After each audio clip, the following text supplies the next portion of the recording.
Good evening and thank you for joining us for this 13 Plus FastCast. I'm Mary Coleman. Let's take a look at some of your top stories this Wednesday evening. We begin with making sure you know where your cacti are. I know that sounds a little crazy, but the draw of the prickly plant has turned them into a target for theft here in Tucson. 13 News reporter Sean Mahoney has more on a string of those thefts that have been taking place. This hole over here is where we had a yucca. This was done on the very first night of the thievery. 10 days ago, residents of the Fairfield community in the Catalina foothills woke up to a very strange sight. We woke up Sunday morning, the 24th, and found that we had lost almost 25 cacti. Some from right here where we are, and some from all around the community. And the thefts didn't stop there. This apparently happened this morning. Early morning. I'm not sure when. We don't know when. They attempted to steal this. Even more cacti stolen as recent as the last 3 nights. The thieves, starting in common areas, now stealing cacti right from people's backyards. They lost a couple of cacti each, one of them valued at $1,000. Gore says the main cacti targeted are gold barrels and columnar cacti, which are estimated to be worth $300 and $100 a piece, respectively. It's gotten so bad, the neighborhood has put together a night watch to catch these thieves, which took something they say make their community whole. Having to go back and look at what those plants looked like when we planted them and when they were in bloom, it's really been a heartbreak. It really has been a heartbreak. And now the price tag is starting to rack up. We believe that at this point, the replacement value would be about $7,500. But the price isn't the most important thing for these residents. It's a loss to the community, way more than a monetary loss. As they say, they want to use their story as a cautionary tale to those with cacti or looking to buy cacti in the future to be aware of these prickly thieves. If you don't get it at a reliable nursery, you're going to buy something, you're going to spend your money, you think you've got a deal, and then it dies because it hasn't been properly removed and planted.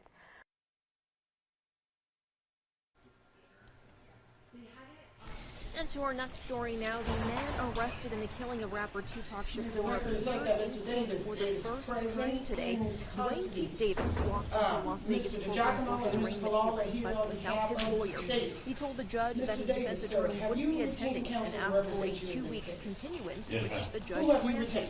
Davis, also known as Keith, is accused of orchestrating 1996 kill Shakur, who is widely hailed as one of the most influential hip-hop artists of all time. Davis is now being held without bail until at least the next court appearance. Okay, and what's his name Our again? County DA says Davis is expected to plead guilty. All right, we're going to continue. And back here locally to our website now, bond is set at $750 million for a man arrested for a deadly shooting near Davis-Monthan Air Force Base.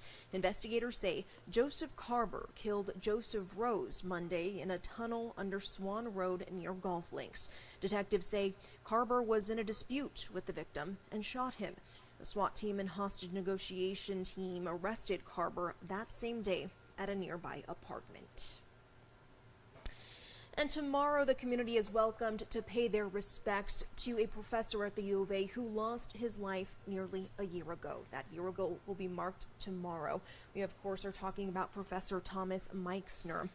From 10 a.m. to 4:30 p.m. at the St. Thomas More Catholic Newman Center, members of the university community may light a candle and sign a remembrance book to be given to the Meixner family.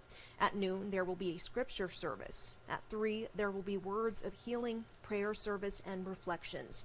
And at 5:15, there will be a weekday mass dedicated to Professor Meixner. Music will be provided throughout the day by Newman Music Ministry. We will have all of your coverage all day on 13 News, marking 1 year since that tragic day. Well, job seekers have some early presents to open as hundreds of holiday jobs are already becoming available. 13 News reporter J.D. Wallace has more from Marana, where he visited an orientation for seasonal employees that they are looking for. The shopping season is already ramping up. Amazon's TUS2 on Cove Road stocks up on items and employees.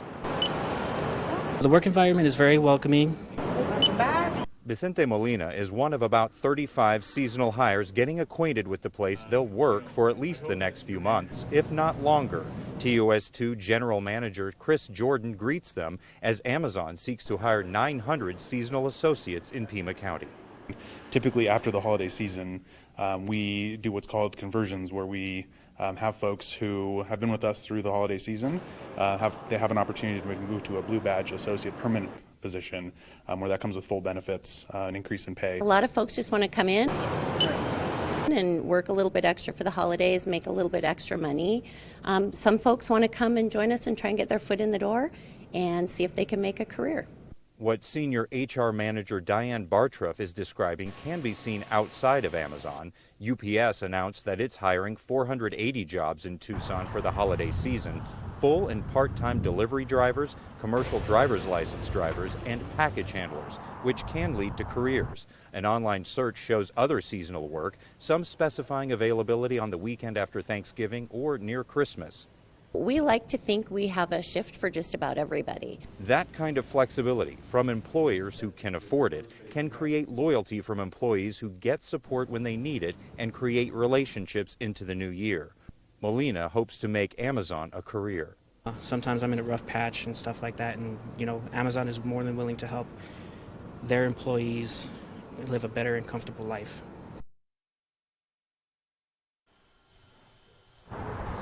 And Tucson police are investigating whether street racing played a part in a deadly early morning crash on Tucson's west side. This happened on the Prince Road overpass at 10. Police say 18-year-old Isaiah Parker was speeding. His BMW ran a red light and hit a Honda sedan that was passing through the intersection on the frontage road. Parker died at the scene. 3 passengers in the Honda were taken to the hospital. Detectives are looking to see if Parker was racing another vehicle before the crash. The driver of the Honda was cited for misdemeanor DUI. And switching gears, now we want to bring in meteorologist Corey Kowitz for a look at your weather this Wednesday. We're halfway through the week, Corey. Halfway through the week, right? And just the difference between last week and this week is just stark, right?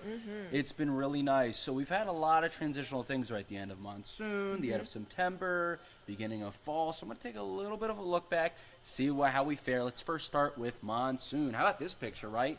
Thank you for sending this in from Burst. This is on the east side of town, around the Vale area. So what you're looking at there are the Rincon Mountains. And how about a combination of a big, beautiful storm and the sunset shading it, painting it an orangey purple hue.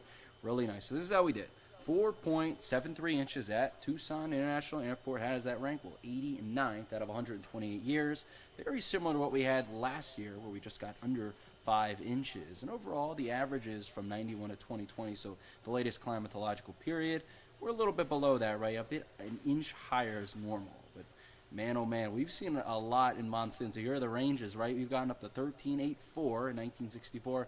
And the lowest ever was just 1.5 inches in 1924. And I think we got close to that marker just a few years ago in 2020. Overall in the region, we saw up to 7 inches, but also down to 1.5. And overall, the rainiest day in Tucson was an 84th of an inch, nearly an inch on August 18th. And how about looking around statewide here? Look at this. So that's total monsoon rainfall. The blues are a little lighter, greens higher, red higher still. Phoenix got a 15th of an inch, so you see that really light shading area around Phoenix. We're more in the green area. We got 473. And how does that rank in terms of percentage of average rainfall? You can see the dark brown, so that means super low. And yeah, Phoenix was last. This was actually their driest monsoon ever, where we ranked 89th out of 128. So we were in a little bit more of the lighter shading of gray, more towards the white, which is average. So that's a pretty cool map to look at. But let's not talk about September. It was a hot September, right? I mean, how many hot months have we had in a row now? How about 100 as the average high? About 100, which is the hottest ever for highs, 6 for lows, tied for the highest for average temperature. 100th, which is pretty low for rainfall, only a 34th of an inch, where we normally see over an inch. The highest temperature 11, which ended up being the record for the month. Lowest temp just cut down to 67. So it was a very, very hot September, but stark difference, right? Been very nice to begin October and to begin this week. How about in the 80s Monday, Tuesday? Just got up to 91, and a very similar story for places like Casa Grande, Wilcox, Sierra Vista. Starting your week very, very pleasant, very, very fall-like. Ended up being 91 in Tucson around the area, 87 Sierra Vista, 95 in Phoenix, 85 Wilcox, 91 Sassabee, 88 in Douglas. A little bit cooler now. How about 82? That's the great thing about fall. It's a little drier, so we're able to cool down a lot quicker during the evening. 82 Tucson, 70 Sierra Vista, 91 in Phoenix. Still a little bit hotter there, but we always see that there. 76 in Nogales. How about some chilly mornings? So I was talking about highs. How about the lows, right? 63 on Monday. That was our coolest low since June 13th. It's kind of hard to believe that. 63, I mean, that's cool, but not that incredibly cool. But yeah, it's been 111 days since we've seen that cool of a low. And yesterday was 58. The last time we saw that cool of a low was May 12th, 141 days ago. It's really incredible. And today, 58, so the last time we saw that cool was the day before that, which was, so we have to reset that counter there for that mark. And if we get 58 again, which is what we're forecasting, it would be the first third straight lows of under 60 degrees since the stretch from May 10th to the 12th, which is 114. This is amazing how long ago everything was. Low temperatures tonight, very nice again, 58 in Tucson, 56 Sierra Vista, 67 in Phoenix, making it nice and clear for your commute and cool to start.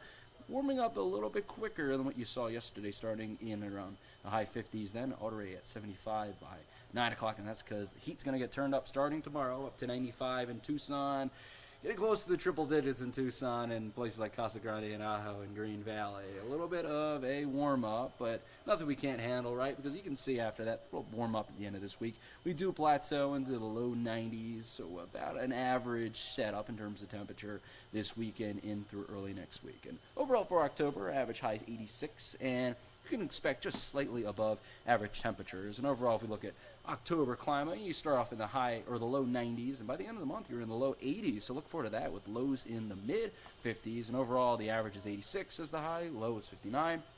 Seen a wide range of temps, though. How about up to 103 at one point, also down to 26. So this is a month where we see incredible variance of temperatures during this transitional period of the seasons, and the rainfall average is low, just the 67th of an inch, where we have seen up to 3, but we also had multiple years where it just haven't rained. So with that in account, right, it's been a dry month, so we're going to be slightly above average. Don't get too excited about this graphic because it's a very dry month. And speaking of rain, how about this? The GFS is picking up maybe a little something, right? We're talking on the order of, 100th of an inch, 200th of an inch in and around the region for Friday, Saturday, Sundays. Look out for that, maybe, and then Tuesday, maybe something happening to the north of us. But overall, from there, remaining very dry through not just this weekend, but next weekend, over the next 10 days. So not a ton, right? That's just the pattern we're in for the season. And overall here, your fall month averages as we go through October, November, and December. Look at those highs, lows, average temperatures really falling off a cliff with the rainfall,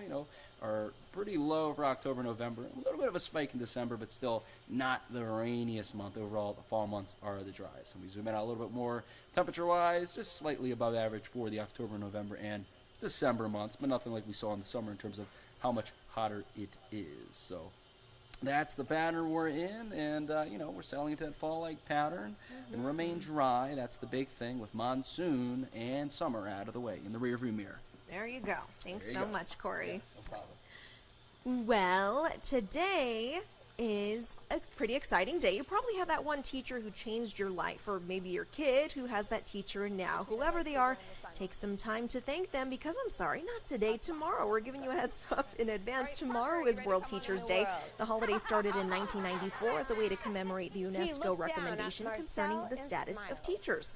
The recommendation set benchmarks for standards, rights, and responsibilities of teachers all around the world.